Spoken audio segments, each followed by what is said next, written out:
और वो छठ भी कोई साधारण नहीं। जिस छठ माता का स्मरण स्वयं भगवान कृष्ण के पुत्र सांब ने किया, जिस छठी माता को स्वयं कार्तिकेय जी को दिया गया, पूरा विश्व, हमारे बिहार साइड के जितने भगत लोग होते हैं आज से व्रत का क्रम प्रारंभ कर देते हैं महाराज। Please like, share and subscribe the channel and press the bell icon for new notification. व्रत रहता है छठ का, स्नान, खाना, दूसरे दिन फिर वही क्रम में पूजन की तैयारी, भूखे रहना, सूर्य को अर्घ देना, उगते को डूबते को, और मां छठी का स्मरण करना।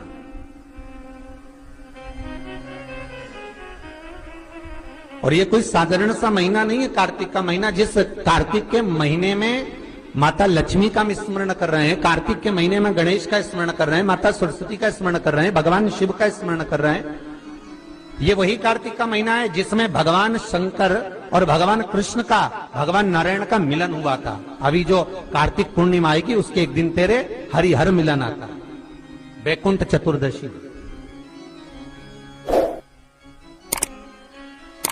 जिस दिन भगवान कृष्ण को, नारायण को, ठाकुर को बेलपत्र चढ़ती है और भगवान भोले बाबा को, भगवान शिव को तुलसी का दल चढ़ता है। दोनों का मिलन हुआ था, हरिहर मिलन, वैकुंठ चतुर्दशी। और हमारे शिव महापुराण में इसका बड़ा महत्व है, क्योंकि संपूर्ण समय में, पूरे वर्ष भर में केवल एक दिन ऐसा होता है जिस दिन भगवान शंकर पर तुलसी का दल चढ़ता है, और संपूर्ण समय में एक दिन ऐसा होता है जब ठाकुर जी पर बेलपत्र समर्पित होती है।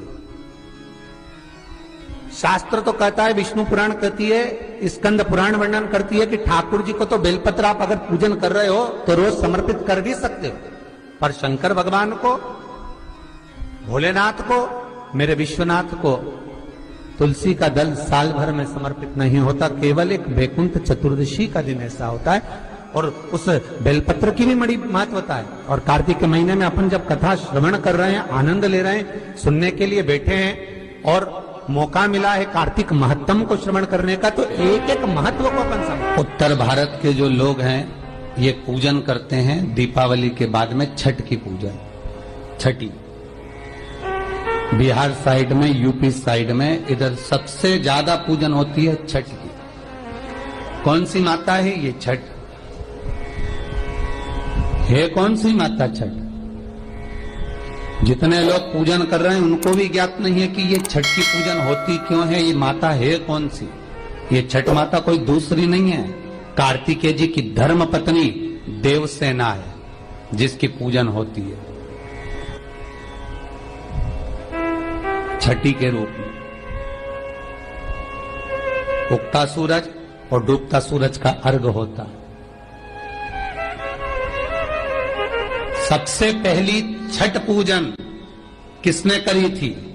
भगवान कृष्ण के पुत्र सांब ने करी थी। सांब पुराण कहती है सबसे पहली छठ पूजन, क्योंकि सांब का शरीर बेकार हो गया था। भगवान कृष्ण की शरण में सांब पड़ गया। पिताजी आपने मुझे श्राप दिया है, क्योंकि गलत भाव हो गया था, गलत दृष्टि हो गई।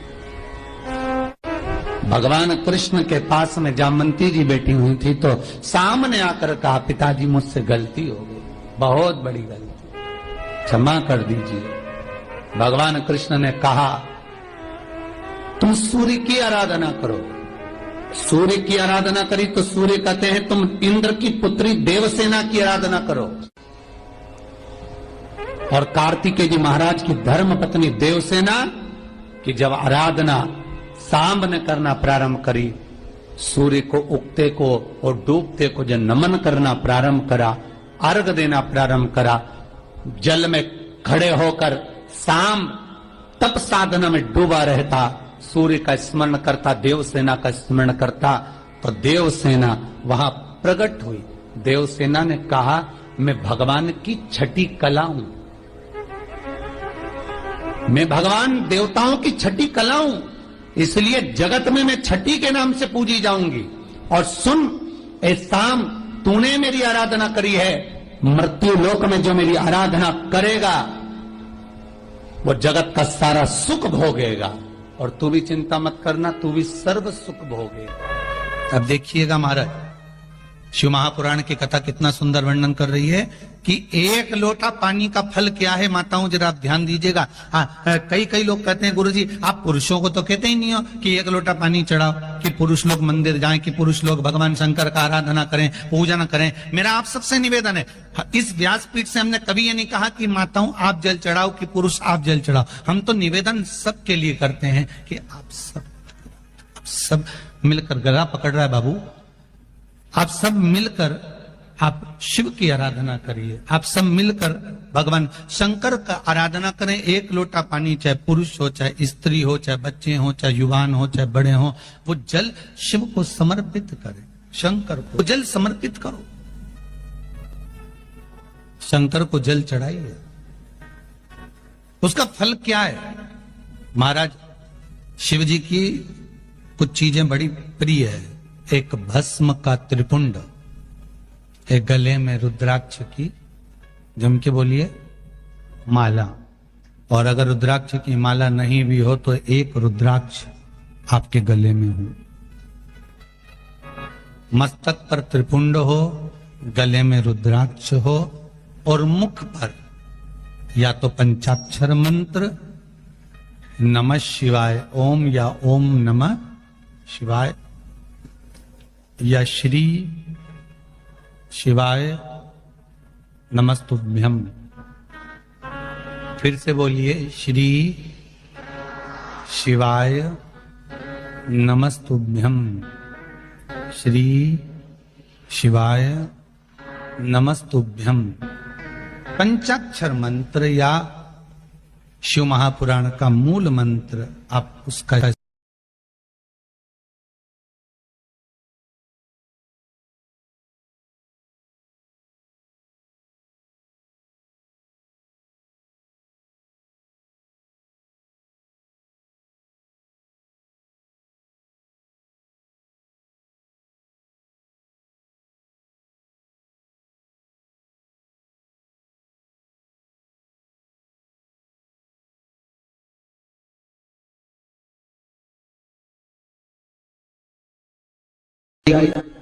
महाराज